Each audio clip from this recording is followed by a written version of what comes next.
Hey guys! One of the questions on the Q&A I launched recently was, which bike would I buy if my budget wasn't a constraint? After getting some questions from some of you, I thought it would be useful to do a thorough analysis on the market and better explain my choice. So let's see which bike is the best 300 two-stroke enduro bike in 2020.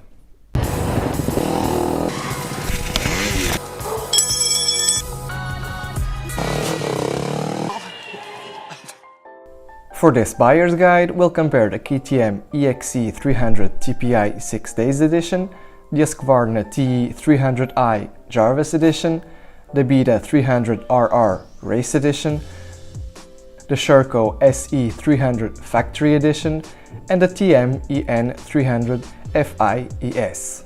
I'll rate each bike in 5 different categories: retail price, equipment, meaning all the extra parts that are not made in-house by the manufacturer, innovation, meaning all the technological features made in-house by the manufacturer, after-sale support, and maintenance costs. You might wonder why I didn't include performance in this analysis. Since I'm not actually testing the bikes, I cannot give you any feedback about how each bike feels personally. Plus, let's face it, every single brand in this buyer's guide has won a World Enduro Championship, so performance isn't really at stake here, so I'm just giving you feedback from a buyer's perspective. The points will be awarded according to each bike position in each category.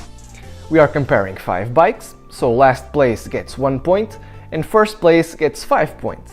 At the end, the bike that has most points wins. Pretty simple. Let's get the buyer's guide started with the retail price, which is pretty straightforward. In last place, as the most expensive, we have the Husqvarna 300 TEI Jarvis Edition with a retail price of $11,500. In fourth place is the KTM 300 EXC TPI 6 Days Edition with a retail price of $11,000. The TM 300 FIES costs $9,995 and comes third. In second comes the Sherco 300 SE Factory Edition at a retail price of $9,900. And finally, with the lowest retail price and as the winner of this category, we have the Beta 300RR Race Edition at $9,500. I decided to use the average retail prices in the US because it's one of the most important markets for each of these brands, and each brand has to ship a great number of bikes across the same distance. In the Portuguese market, there were some discrepancies on the retail price that could be explained for the small yearly sales number for each brand. So the Beta gets 5 points, the Sherco 4, the TM gets 3 points, the KTM gets 2, and the Husky gets only 1 point. Now let's move to the equipment. Bottoming the list, we have the KTM 6 Days and the Husqvarna Jarvis Edition, both equipped with WP suspensions, but the Husky has a small advantage since it comes with a front discard as standard. In a real close fight for second, we have the TM and the Beta, both with XL rims and KYB front forks. The Beta takes the edge because it has a sash rear shock. Sherco gets the top step of the podium with KYB front forks, KYB rear shock, XL rims, and the largest fuel tank of the bunch, with a capacity of 10.4 liters.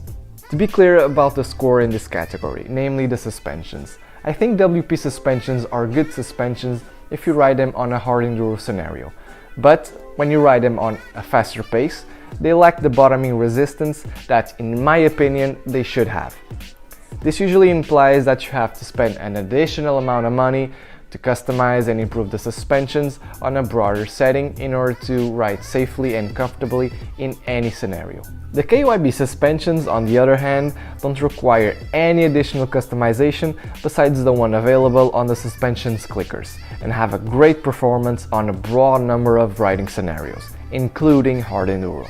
So if stock form suspensions have to undergo additional customization besides the one available, which means extra costs, do I consider them any good? Plain and simple, no.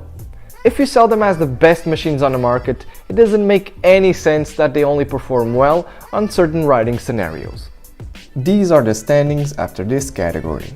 The Beta has 9 points, the Sherco is tied with the Beta with 9 points as well, The TM has 6 points, and the KTM and the Husqvarna are on the bottom with 3 points each. Let's move to innovation. In last place, we have the Beta Race Edition, equipped with only the Beta progressive valve system and the late counterbalancing shaft. In fourth place, we have the Sherco Factory Edition with the electronic valve system, which has been a real handful to KTM and Husqvarna in terms of performance. Sherco has repeatedly shown that its 300 is right there next to the TPI performance on hard enduro grounds. The TM shows up in third, giving a good run for Pierer Mobility's money, being the second manufacturer to introduce the injection technology on the two-stroke engine. But we'll give the edge to KTM since they have the TPI's reliability more consolidated. The KTM wins the second place. In first place, we have the Husqvarna, which is identical to the KTM, but has a composite carbon fiber subframe, which makes it the most innovation-filled bike of the bunch. These are the current standings. The Sherco leads with 11 points, followed by the Beta with 10 points. The TM fills the current third place with 9 points, the Husky gets in the fourth place with 8 points, and the KTM is at the bottom with 7 points. The next category is after-sales support. In this category, the TM falls behind for having the smallest network of dealerships scattered around the globe, which will make any issue in the after-sale harder to fix, whether it's warranty problems or having access to spare parts, since TM also suffers from lack of aftermarket parts. In fourth place, we have the Beta network falling just a little bit behind Sherco's network, which gets third place. The Sherco network and presence has been growing in the last few years, mainly out of Europe, such as the US and Australia. Leading this category is the KTM group, with KTM spearheading the list. Husqvarna takes second since it takes advantage of the KTM's network and presence. The after-sales category has left the standings in quite an interesting standoff, where 4 bikes can still win the buyer's guide. Sherco still leads with 14 points, then we have Beta, KTM and Husqvarna tied in second with 12 points, and at the end, TM with 10 points. Last but not least, let's go to maintenance costs. I checked how much would cost the same genuine parts across all brands and based myself according to that. In the bottom again is TM, which is the most expensive by far. In fourth place, for my surprise, we have the Beta. Filling third and second places, we have the Husqvarna and KTM, while the Sherco comes out on top with the lowest costs on genuine parts. With all categories discussed, the final standings are the following. Not surprisingly, the TM finishes in 5th place with 11 points. The Beta didn't score many points in the last categories, which made the Italian pony drop to 4th place with 14 points. Rising on the standings thanks to KTM, Husqvarna climbed to the bottom step of the podium with 15 points. KTM finishes as a runner-up with 16 points.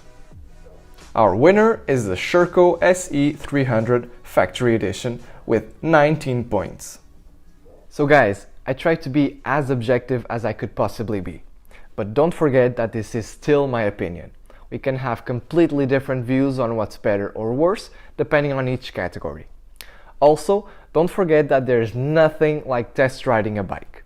At the end, you might even love the bike that you were least expecting.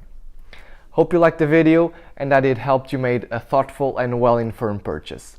Don't forget to like the video and subscribe to the channel.